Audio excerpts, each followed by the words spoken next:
You've inspired us to try Zoom. Awesome. All right, everyone, welcome to our webinar on CHARGE syndrome. We are at the Maryland School for the Blind, and we have been doing a webinar series. We have one more webinar left in our series. You can check it out on our TBI portal, which will be posted with this video. If you take a survey that we will also email to you and link with the video, let us know what you think of this webinar, and you can get a certificate for contact hours.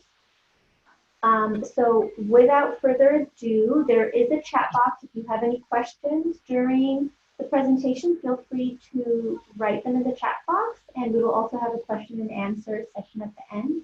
So feel free to ask questions at the end.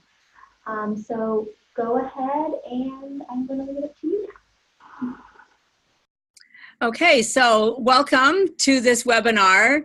I think you've actually read our bios, but I'm Martha Majors, and the person next to me is Sharon Stelzer. And we have both been working at Perkins for many years, and we've had a lot of experience working with children and families with CHARGE, not only at Perkins, but we're also very involved in the CHARGE Foundation and the CHARGE conference. And we also have met students who come here for an evaluation based on their CHARGE syndrome. So I think between the two of us, we have a lot of experience that we want to share with you today. So if we look at the first handouts, you'll see that at the bottom of slide 1 is a note from Minnie Lambert, and they're looking, she's the liaison for the CHARGE Foundation, and they're trying to find families who live in different states to be the liaison to school districts. And so I just want to note that they are looking for information. We also got this set of slides from Megan Cote, and it's really a nice overview of the CHARGE Foundation related to the syndrome. That you'll see here that they have a director of outreach. There's a Facebook page. There's a parent-to-parent. There's a provider database. So what that means is that if you have a family in Maryland who's looking for information for physicians who have expertise with CHARGE, there's a database that you'd be able to access people's names. They also work very closely with the Lighthouse Guild, and they do conferences every other year. So they're considered international because people come from many different countries to attend the conference. The other area is to support liaisons, and they're really trying to make sure that families feel supported across every state. So I've mentioned that they're looking for people. So if you know people that might want to participate as a liaison, there's a contact number for you. And then they're giving information about the CHARGE website. We've taken information from the CHARGE website for our presentation, and we want to acknowledge that they do a really nice job getting experts in the field to put information in, and so we're borrowing some of that. And also there's a director of outreach whose name is Sharon Stelzer, and she actually has a daughter with CHARGE, and she and her husband have been active in the CHARGE Foundation for many years, but she's also a nice resource for families that are maybe overwhelmed, that don't know what to do. She's a very good listener, and she works with families all over the country. The other handout that you have is the National Center on Deafblindness. That kind of speaks for itself. It's really well organized as a presentation. And they have initiatives across the country as well. And there's names here that if you want to reach out to those people, they would like you to do so. They also have a large website from NCDB where they talk about other trainings. They do a lot for families, and they do a lot for professionals as well. And there's another set of information about profiles to reach out to other organizations. And then there's the one that you all know about, which is the Connections Beyond Sight and Sounds. That would be in Maryland. So we promised them that we would review these because they want to make sure that they can get as much outreach as possible. You'll also see that they're very motivated and work very closely with Helen Keller National Center, and they do a lot of professional development as well. Sharon, do you want to do the next part of, we also have some information to share about our access to the Charge Foundation. So I'm going to let Sharon talk about that. Sure. So welcome to the beginning, really, of our webinar. We want to acknowledge the Charge Syndrome Foundation because really without them, we would be nowhere. They're a great resource for us. They're a great resource for our families. We've taken a lot of information specifically from Meg Hefner. She's a nurse who is a genetic counselor, and she has great resources there. David Brown is an educator who is now retired, but he worked with the California State Deafblind Project, and he is really one of the leading experts in Charge. And he always goes to the Charge conferences and presents and has lots of great information. He's a wonderful resource. I think he's done some things actually for your State Deafblind Project as well. We have a packet as part of the professional series in the Charge Syndrome website, on the website, along with Martha and myself, Pam Ryan, Tim Harshorn, and David Brown have all contributed to that professional packet, and it's another resource for families and teachers. We'd also like to make note of Remarkable Conversations by Marianne Riggio and Barbara Miles is a great resource for working with children who are deafblind, and it has lots of great information in that. And then we have also a webcast series here from our school, at Perkins School for the Blind, that was done now almost 10 years ago. I can't believe it. And that's on our website if you go to www.perkins.org, and it's another way to get more information on working with people who have Charge syndrome. So mostly we would like to thank our children with Charge. They have taught us so much, and we want to thank them because without them, we would not know what we know. So I'm going to start, and we're going to just do an overview of, this is the overview of our presentation. We're going to talk a little bit about the medical side of Charge syndrome, what the diagnosis entails, what are the main features, but more information is definitely available on the Charge Foundation website. And they do a whole presentation, it's called Charge 101, which is a great presentation and a great overview for people who are new to Charge syndrome and really want to get a good basis for that. We'll be talking about communication with people who have Charge syndrome and communication needs, as well as the educational needs. So when Charge syndrome, when they first started diagnosing it, it was an acronym. That acronym is no longer the current way that we do diagnostics with our children with Charge, so they've revised that. So the revised Charge diagnostic criteria is really, it's called the 4 C's. So we're really looking at the chromosome CHD7+. So in recent years, there's been research done that we've been able to identify a gene, and children with Charge can have that testing to see if they test positive for the gene. Another way to diagnose if children have Charge is the major features, and we'll get into more detail on that in a minute. It's called the 4 C's, and then there's some minor features. So you definitely have Charge if you test positive for the gene. You have 3 or 4 of the major features and 2 of the minor features. So the major features are coloboma of the globe. So that's on the eye, and we'll talk more about that. Cranial nerve anomalies, choanal atresia, stenosis, and characteristic Charge ears. So we're going to go into detail a little bit more about that. So thinking about the eyes and what colobomas are. They affect the vision. It's usually in the fields. It's usually in, it could be an upper field or a lower field.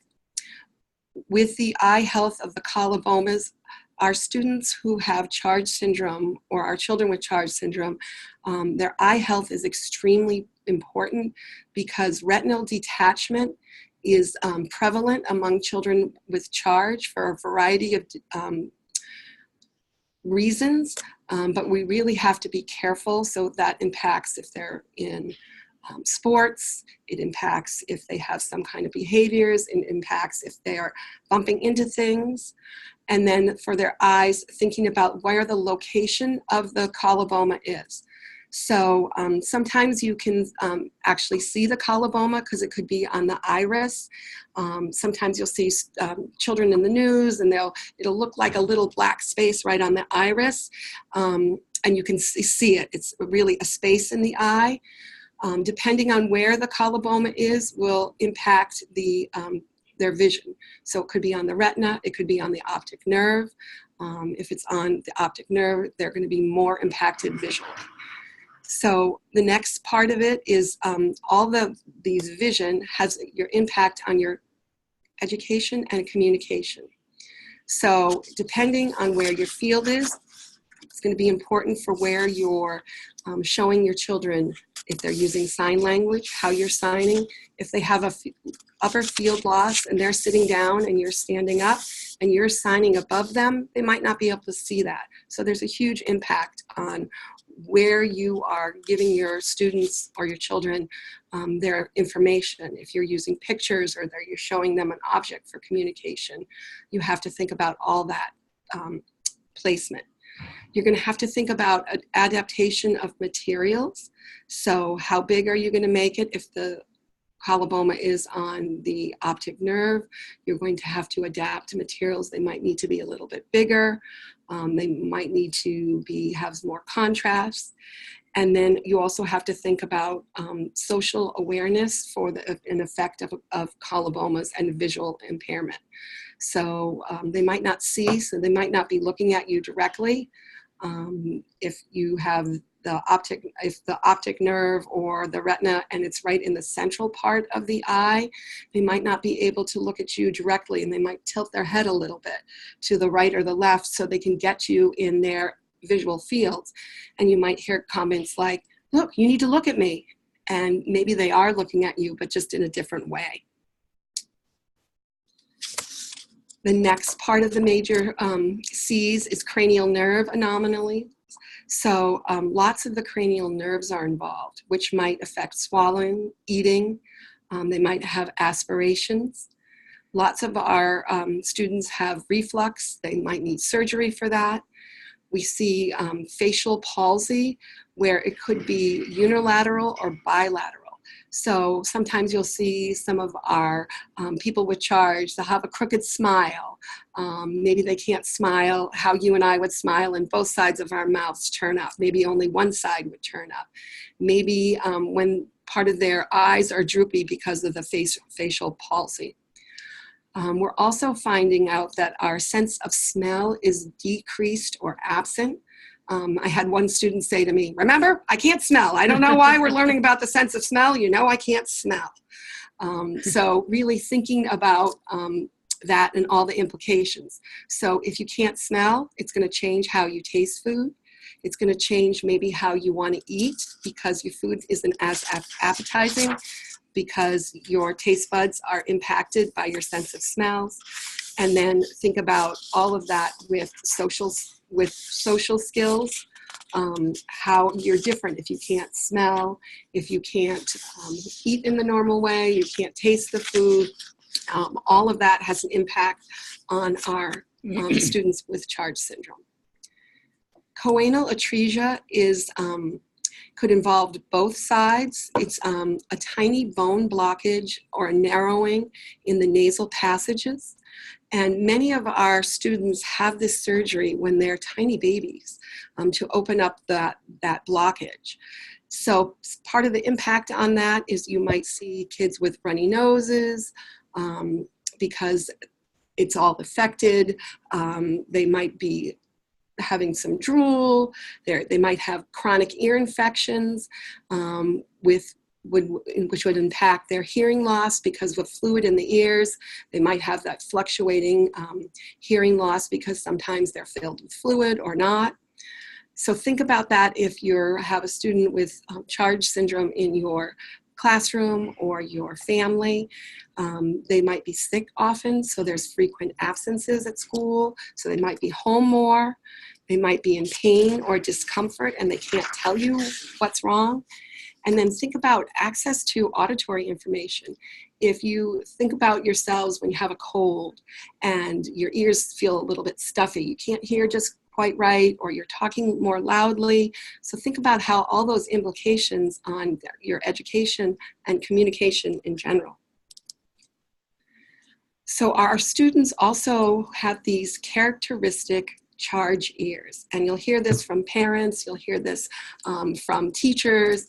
They'll say, oh, I know you have charge, I can just tell by your ears. So often they're floppy, they're not symmetrical, so they're asymmetrical. They might be small, they might not have an earlobe.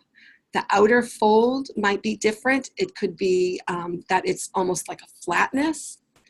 They might have a middle or inner ear malformation.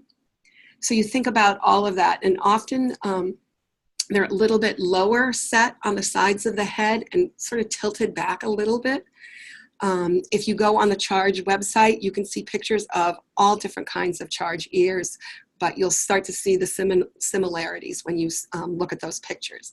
So how it impacts our education is if you're having absence or malformation in the ears, you might have mixed hearing loss because of your infection. Your hearing is fluctuating from day to day. You may respond to a cochlear implant. This is a newer trend that we've seen in later years. And if you go to the Charge conference, you'll often see many of the little ones are having cochlear implants, where that wasn't an option years ago for some of our older students or our students or our young adults. Cochlear implants weren't a viable options. Their hearing loss may be a progressive hearing loss, so that means that they would lose hearing over time. And if you have problems with your ears, you're going to have problems with your balance, all due to the inner ear problems.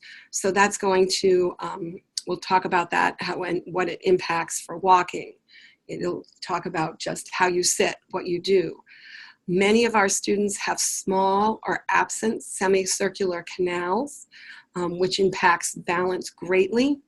So you'll see if you have your semicircular canals are intact and you go on like a tilt-a-whirl or a spinning ride at the fair or at Disney World or somewhere like that, that you probably get dizzy. Many of our students don't ever get dizzy, so they'll spend hours and hours swinging or spinning because they don't have those semicircular canals. With their ear problem, it's going to affect their gross motor because it's affecting their balance. And it also affects maybe the age of walking. Many of our students with Charge syndrome are late walkers. So if you think about then the impact of education and communication, that they're going to have a need to have balance activities in their lives. And this is where we work with lots of our physical therapists and thinking about how we can have them practice balance activities. They may need support for walking.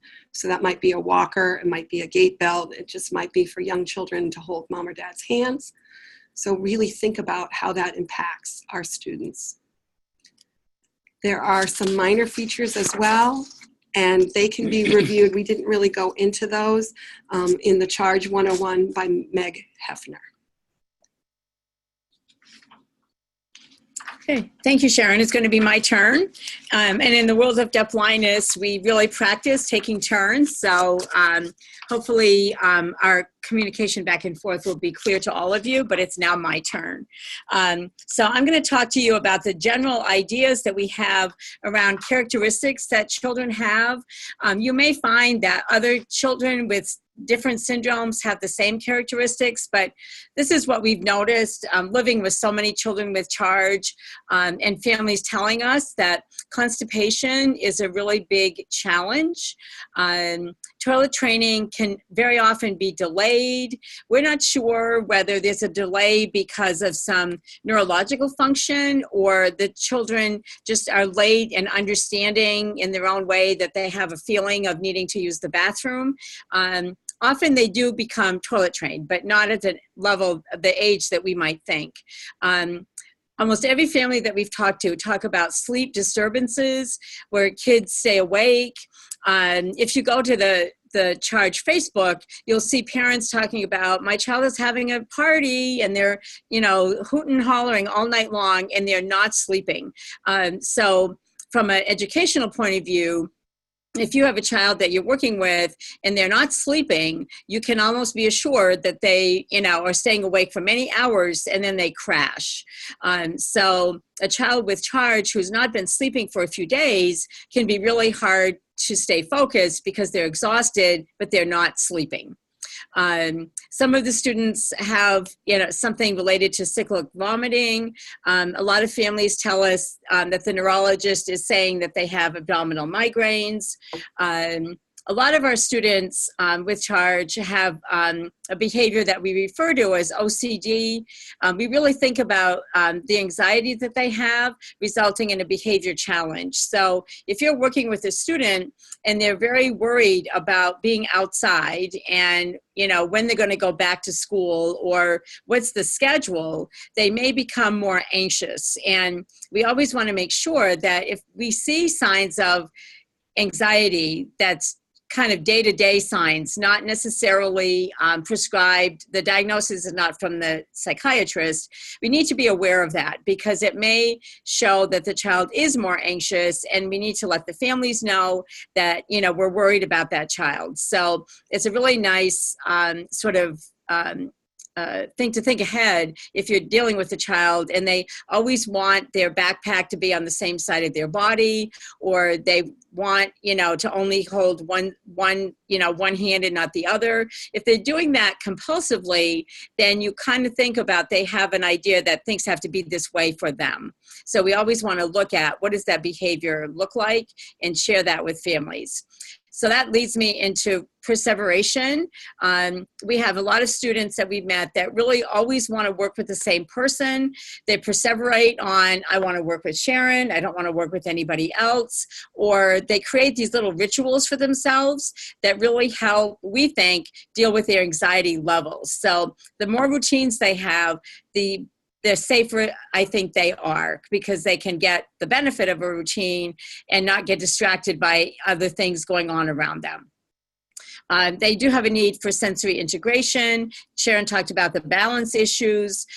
Sort of the way they take information in can sometimes not be with their hands, but with their whole body. So they may need help in proprioception, or they might really benefit from sort of deep pressure when they're getting a little anxious. You put your hands on their shoulders and press down a little bit. That might really help them sort of get refocused.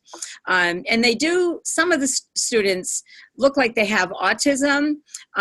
We actually believe that the characteristics that Sharon has described are really what makes the student look more autistic-like because they may not look at you face to face. They may look at you from the side.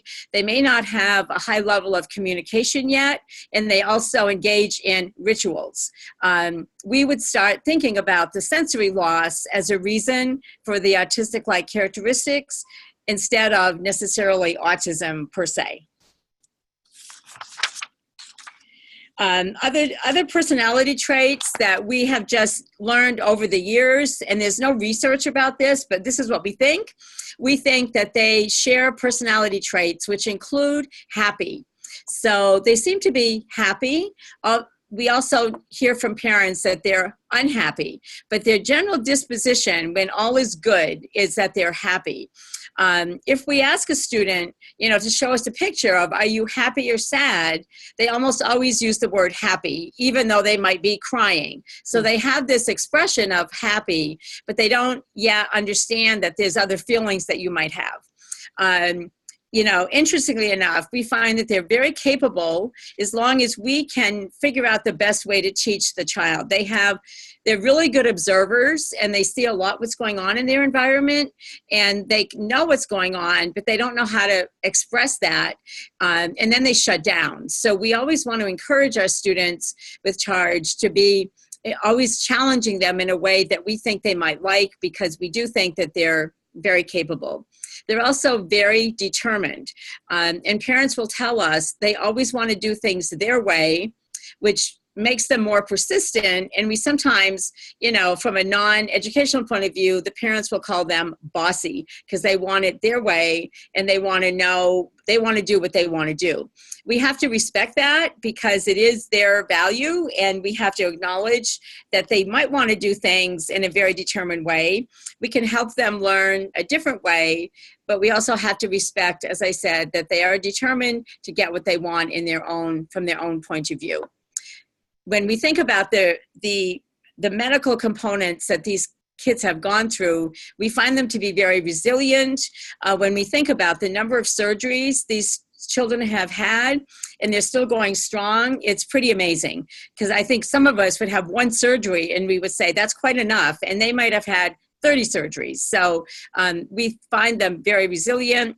We find them funny. They have a great sense of humor, and they kind of laugh at themselves, or they know about jokes, and they want to carry on that joke point of view. So we've talked about them being capable. We know they can communicate. Their ways of communicating is not always typical, but we also know that if we can teach them to use very specific ways of communication, we can decrease their frustration by giving them opportunities to say what they want. We're going to discuss specially designed instruction teaching strategies, because we found over the years that there are certain ones that work really well. We also know that they need an individualized positive behavior support plan. I think the idea that we have is that these kids are not acting out to make your life miserable. They're acting out for a reason, and they may not know how to communicate, or they may be in pain. So they're not doing something in school just to make you upset. I think they're acting out because they're trying to get a message that I need help. And we always want to think about that as a positive support plan than giving them information where we don't respect what they're trying to do. And then we know that they need consistent and predictable environmental supports. So the little graph that we created this is a really nice example, we think, of all the components that we have to look at when we're educating a child. So it starts with the deaf-blindness part of the child, so vision and hearing. And most children with charge have a combination of vision and hearing. Some of them may not have they may only have a mild hearing loss, but most often they have a significant vision loss. They need help with communication. They need help with ongoing sensory integration so that they can stay calm. They tend to have moments of agitation, and if the OTs and teachers can come together, you might come up with a really nice plan for a sensory integration model that can be implemented throughout the day. We know that environments affect the children, and sometimes they don't want to be in crowds, it's too loud, or the environment in the classroom, the seating isn't right, and so they fall to the floor because they don't feel comfortable sitting in the chair. So we need to look at a variety of physical environments, and then we need to look at curriculum. So this is just another example of sort of the complexity that children with charge present. And they need all of these things. The cogs in the wheel have to be well oiled, and it's our responsibility as professionals to make sure that we pay attention to those three areas on a regular basis. Sharon, this is your turn. Okay, great. So when we're thinking about teaching children who have charge syndrome, we think about what's always first and foremost on anyone's minds. We really think about communication. That's the crux of being human beings. And we really want to think about that our curriculum, we have to have goals that represent communication both receptively and expressively. We believe that total communication really works for our children with charge syndrome. So it might be a combination of maybe using sign language or speech along with gestures. Maybe simple signs, not full sign language. Maybe they need objects, so especially younger children at a beginning level. Pictures, maybe you need to draw something. MJ stands for Mayor Johnson pictures. It could be any other kinds of commercially generated pictures. You could use symbol sticks. There's all different kinds on the market. Some of our students communicate well with printed words or Braille if their vision is so poor that they can't see print. Other parts of educational musts for children, everybody has to have a calendar system. So they really need to know, and especially people with charge syndrome have that want to know what's going to happen in their daily schedule. I mean, you guys want to know that. How did you know to come here? You knew that when you signed up, there was a schedule. You had to be online at 3 o'clock. Our children want the same things. We want to make sure that the things that we're teaching our children are practical, meaningful, and exciting. Who wants to be part of a boring curriculum? Not me. I don't want to teach it, and I don't want to have my students be part of that. We want to make sure the content is appropriate, that it's adapted for our students' sensory losses.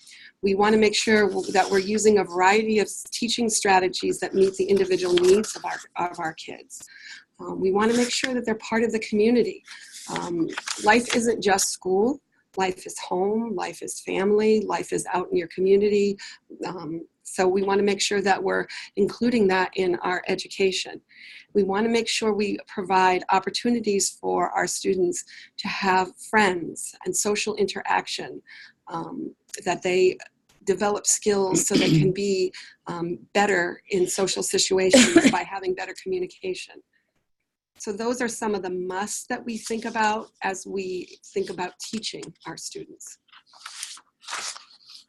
So next, we think about some of the communication strategies that we use with our kids.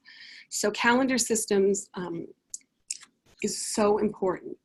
I think it's the #1 tool, and it's the #1 need of most of our children with charge. They want to know what is going to happen. What they're going to do next. They have that need. Through the calendar system, I can teach a child any kind of skill. I can teach them pre-reading. I can teach them vocabulary. I can teach them anticipation skills. I can teach them first, second, then. And we do the calendar over and over again every day. It is the best tool ever. And there's lots of information available on calendar systems. I could talk about calendar systems, as you probably heard the passion in my voice and on my face.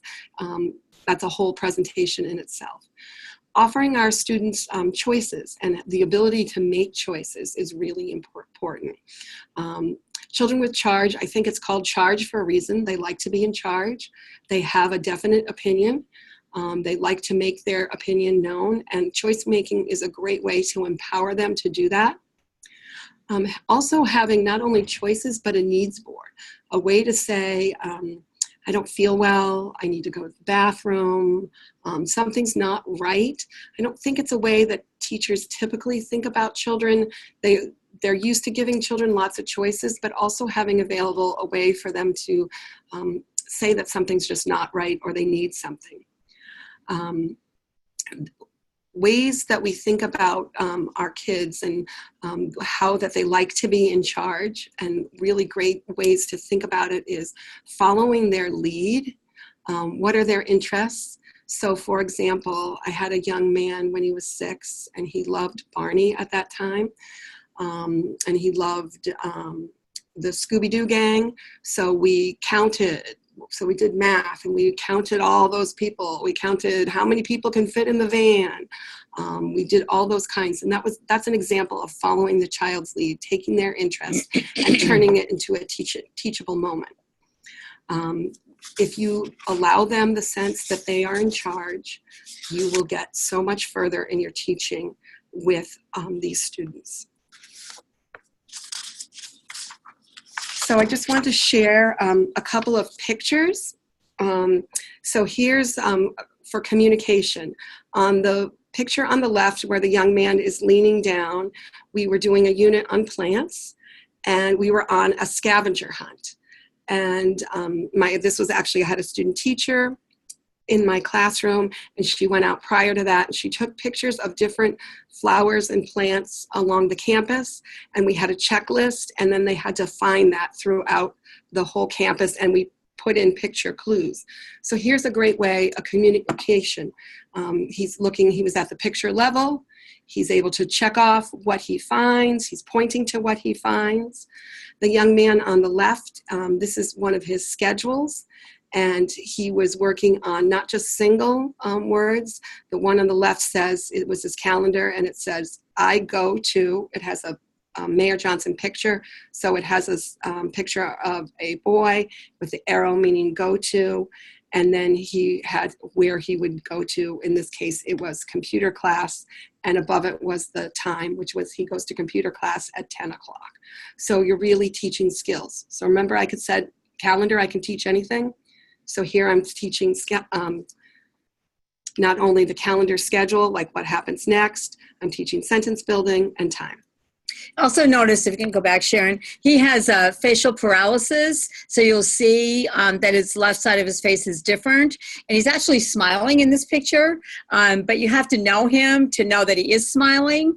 And so there's that affect piece that we talked about before, which is really important. He looks very calm. He's also calm because he loves his schedule. And he does this every single day so he knows what's happening to him and he can be in charge of it.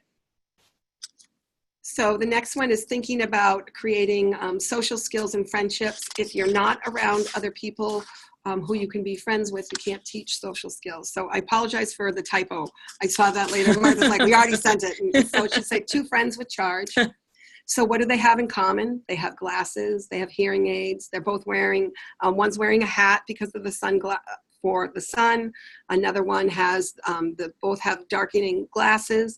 Look at their posture. Their shoulders are a little bit rounded. So they really have so many things in common that they can build friendships with. And they were outside on one of on the campus at school. Martha, this is you. So Meg Hefner refers to this thing called communication bubble. And what she means by that is that the bubble can't be bigger than what the child actually hears or sees. So if you have a child with very low vision and a profound hearing loss, then your access to the world is very small because you're only seeing a part of it based on your vision, and you're unlikely to hear very much in terms of sound. And so it's our responsibility to help that bubble increase by the strategies that we use in order to make our students more aware of what they see, how they see, and what they identify in terms of auditory. So the difference would be if you're dealing with a young child with charge who has very small colobomas and no impact on their vision and has a cochlear implant. So that communication bubble is going to be much bigger than it is if you have more of a decrease in both vision and hearing. So now you know that each child is an individual learner. So the 2 students that I just described to you, their communication is going to be different. The materials that we use are going to be different, and we're going to adapt the best way of total communication. So in one of the examples where the child was low vision, we may be using tactile sign language with that child, or sign language that's very close to their face, versus the 3-year-old who actually does not have big vision issue and can see from a distance. So it's our responsibility as professionals to really assess what modes of communication are most important. So again, the child who's 3 may be able to really look at pictures and cognitively understand that that picture of car is a car. The older child who has low vision may not actually see the whole car, may only see part of it, and needs the experience of car in order to understand what the sign is. So again, we need to vary the type of communication for each child. We also know that technology can really help, and I think Sharon mentioned certainly the technology of cochlear implant, a Baha hearing aid might be better than an over-the-ear hearing aid. And also we have other experiences where we're using communication devices, we're using simple switches, etc. So I think we've talked about the total communication. I think it's important when you're working with kids sort of in a consult model, if that's what you're doing, that you help the classroom teacher really understand what needs to happen based on the child's vision in terms of access to communication and also hearing. But if we're looking at sort of objects and we have a child who's actually very bright but doesn't see the pictures, then we need to figure out how to make line drawings for that child or make the pictures smaller so in their visual field it's more accessible. So as TVIs, I think it's really helpful for you to understand the vision loss and help the classroom teacher know how to create total communication for that child. One of the things that we've learned over the years is that our students with charge, remember we said they're very capable, they may not have a large expressive repertoire of signs. They may have a very good repertoire of receptive sign language so that they understand simple signs, they may have a large vocabulary, but their way of expressing themselves is more limited. And we're not sure why, but we do know that there are certain kids that benefit from simple sign language. And when we use total communication, we also use speech simultaneously. But they get a different benefit from using objects, pictures, photos, Mayor Johnson symbols, and print and or braille. Again, we have to assume that the kids have the ability to express themselves, but the best way to do it is through the boxes below and not necessarily through only sign language. And the more we can sort of research that or do assessments of our students, we understand that they have more to say. We just need to give them more alternatives that may include technology. So if you look at this photograph, so here, this is some of the gang from our preschool. They're reading a story, and the little girl in the book, you can't really see it very clearly, or maybe you can. The little girl is taking a drink. So in order to, so as Martha was saying, the teacher's giving the sign, but the little boy is holding the cup, which is the object, to help him understand and be more expressive at this point in time. So he really gets the idea of drink, we use a cup. So he's getting all that kind of vocabulary for this simple story. In the next picture, this is a young lady with charge, and she's doing her schedule, and she's really very engaged. What you see the arm of her teaching assistant next to her, and they were talking about she's building her calendar schedule. And I love that she was looking right at Megan's face. The student was looking at Megan, the teaching assistant's face, to get the information, and talking about I just missed it in the photograph. She had actually signed the sign for work and was pointing to it. The teacher was pointing to where to grab it from, and they really had this very nice connection using photographs, and it was an actual picture of her workstation. For something that is a little bit harder to do, they had a symbol that she was able to start to move away from photographs to more symbols, which is a Mayor Johnson picture for meeting. And then for field trip, she had a picture of her bag that she uses to take on field trips. So thinking about technology as supports for our students with charge, there's lots of different technology, low tech, high tech. So certainly when we look back at that picture of the student with her calendar system, that's definitely low tech pictures that are generated by the teacher. High technology can be anything. We're seeing a recent trend with students in iPad. We have students who aren't using sign language to be as communicative, but they can push a button on the iPad and they can say hi to their friends. They can say, how are you? They can answer questions. So lots of communicative devices are out on the market. Again, like I said, the iPad, lots of voice output devices, simple switches, any kind of pictures, photographs, Mayor Johnson, symbol sticks. Those are all considered low tech technology. Now we're just going to give a review of how we think about curriculum types for not necessarily just the children with charge, but the Deafblind program at Perkins. We like to think about the fact that children come to a preschool program, usually the ages of 3 to 6, and then they go into what we call early academics, which would be from 6 to 12, or maybe 14. And then we do have some academic students who can function at kindergarten at grade level or up through high school. What we know about children with charge is that they can be very capable, but their involvement in the curriculum can take a while because of their potential dual sensory loss. They may have behaviors, so it can take them a while to really get up to the grade level that we want them to be at.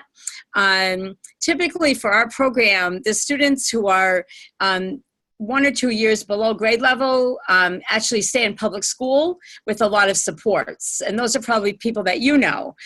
For the students that are more complex, they might come here, but they also might actually get the benefit of going out to a public school classroom to work on social skills and to work on other disciplines. But what we want to talk about is when we get to the students being at a functional academics level, which is 14 to 22, we have some students with charge that really have learned a lot of concepts, and now it's time for them to apply those concepts in real life. And as we talked before, we want to get the students out into the community. So as they're learning math skills and early reading skills, we want to take those concepts and have them develop those skills working with the cashier, working with people at the market, being able to count money, being able to do a social exchange. And that can be true of any of our students, but particularly children with charge. Parents have asked us, please help my student, my child, be better behaved in the community. So we do a lot of community engagement where they go into the community for a number of reasons, including recreational activities and also vocational. So often when our children with charge come here as 14 to 16-year-olds, the parents are really asking us to help with not only their social behavior, but to make friends before they kind of leave school, to develop some opportunities to be with each other, to make friends in the dorms, and also to do a different job in implementation of those concepts that people have worked with in the past.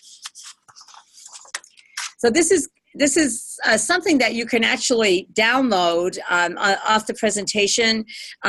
It's something that we developed years ago, and it's really relating to the basic concepts and skills that we have found very effective with our children who are deafblind, but specifically children with charge, because we know they like calendar systems, because Sharon said, and we also know that they get the benefit of a calendar. So we want to make sure that in this curriculum, one of the musts is that they have access to a calendar.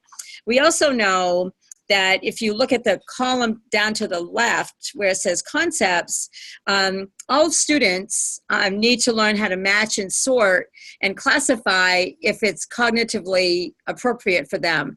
we know that kids with charge like the idea of routines. So as we give them at the preschool level the ideas of matching and sorting, when they get to be 16, they've already learned the idea of matching and sorting. They can then develop work routines that fit into what they really like, which is to be consistent and repetitive about things that they like. Of course, some children with charge are going to learn the routine of sequencing, where they go from left to right. And if they're going to be Braille readers, they need to learn that. If they're going to read, they need to learn that you go from left to right. But it also helps them in their organizational sense to give them a series of pictures, like we just reviewed with that student who has MJs. The more she can consistently put those pictures in order, the better she's going to feel and the more information she's going to get. So we spend a lot of time with our students teaching them sequencing skills that they can use as a child with charge for dressing, for brushing their teeth, for ordering, reading a story and then putting the pictures in the right order. So sequencing is a really key skill that we actually teach all of our students. And in our IEPs, we use that verb often because it's measurable. So that's just a little side idea. This is Conchita chiming in real quick. You wanted me to remind you have 10 minutes left. Okay. Great, thank you. No problem. The other area of this list that I just want to talk about is the fine motor skills and the idea of group activities. So a lot of our students with charge have significant posture challenges, and they might have their shoulders are rounded, they may slouch in their chair. So when we're asking them to write, we need to make sure that their seating position is perfectly upright and that their feet are on the ground, so that if we're going to encourage them to use pens, magic markers, that they're able to be well seated and supported and not kind of leaning on the table and trying to write without their hands being in the right place. So fine motor can be particularly challenging for our students, but it's also impacted by how we get them to sit appropriately at their desk. Okay, Sharon, why don't you go with teaching strategies? Okay. So thinking about teaching strategies, this is the crux of teaching anybody, but really understanding the person with charge syndrome is key. So Martha's already talked about their love of structure and routine. I can make a structure and a routine about anything, and my students remind me if I'm not following the routine or the structure, so it's a great tool. You need to teach within natural environments. So that means if you're learning about the pond, you're out at the pond. If you're learning about, you're doing a cooking activity, you're in a kitchen doing the cooking activity. You're out in the community at a grocery store. We think about having our students, sometimes they can be really active within lessons or passive. It also can mean that sometimes they need to do a lesson that's really busy and keeping them energized, and then sometimes having a quiet activity and then having that balance throughout the days. Martha's talked about organizational skills, so I'll just skip over that. We're going to skip through a couple more because we want to make sure, Sharon, that we have time for questions, That's right? right. So we talked about that. So I talked about choices and how they work and how powerful that is. This is another download for you guys. These are teaching strategies that work really well for many students who are deafblind, including children with charge. The one I'll just highlight quickly is negotiation. We talked about at the beginning that children with charge like to be in charge, and they like to feel empowered. So I often find negotiation is really great. So here's a great example. So we're putting together a schedule. I say, well, we can do reading. You can't, the question is, you can't do reading or math. It's which one do you want to do first? That's a great negotiation. Not that you can't, you can only do reading, especially if you like reading and you don't like math, you're never going to pick math. But the negotiation is which one first, that kind of thing for negotiations. We talked about calendar systems and the importance of them and how I think we've talked about all of that. To think about how important it is to have the calendar system. But you have to use it consistently. It's a great tool. Keep going. So here's one of our students who is using the finish box when he's done, and he's a little dramatic, as you can see. He's lifting the object and really high so he can really throw it in the finish box, because when he's done, he's really done. He's also a little boy with charge who actually functions at grade level. So we want to make sure you know, if you don't know this already, that, you know, children can be, you know, we call young thinkers, where their progress is slow. And also you can have a boy like this who is actually making progress every single day at grade level. The thing that I just want to talk about here is when you're working with your students and they're really saying, I need a break, or I want to swing, my back is tired. They may also have visual fatigue for their eyes. And so we need to recognize that they need a break, and we can incorporate sensory needs into the classroom on a regular basis. Usually when they say that, they mean it, and we need to make sure we do something about it.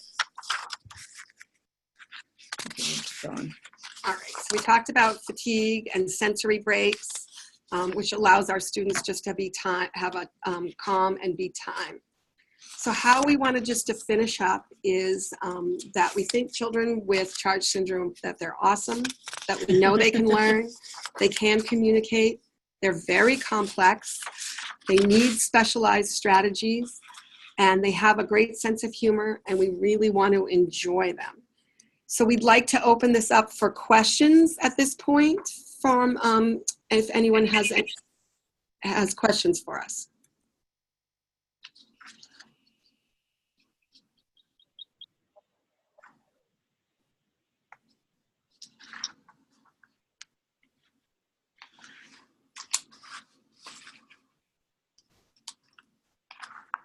No questions?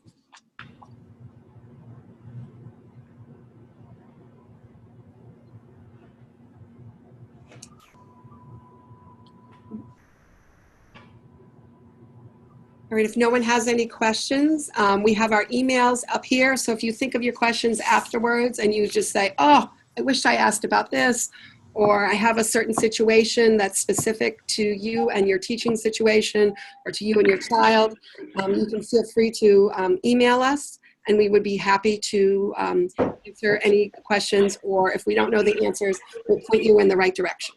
All right, well, thank you so much for this. We will send an email out with your presentation and the YouTube video of this recording. I know I learned a lot, so thank you so much for doing this. Thank you. Okay, thanks so much. Take care. Okay. Bye-bye.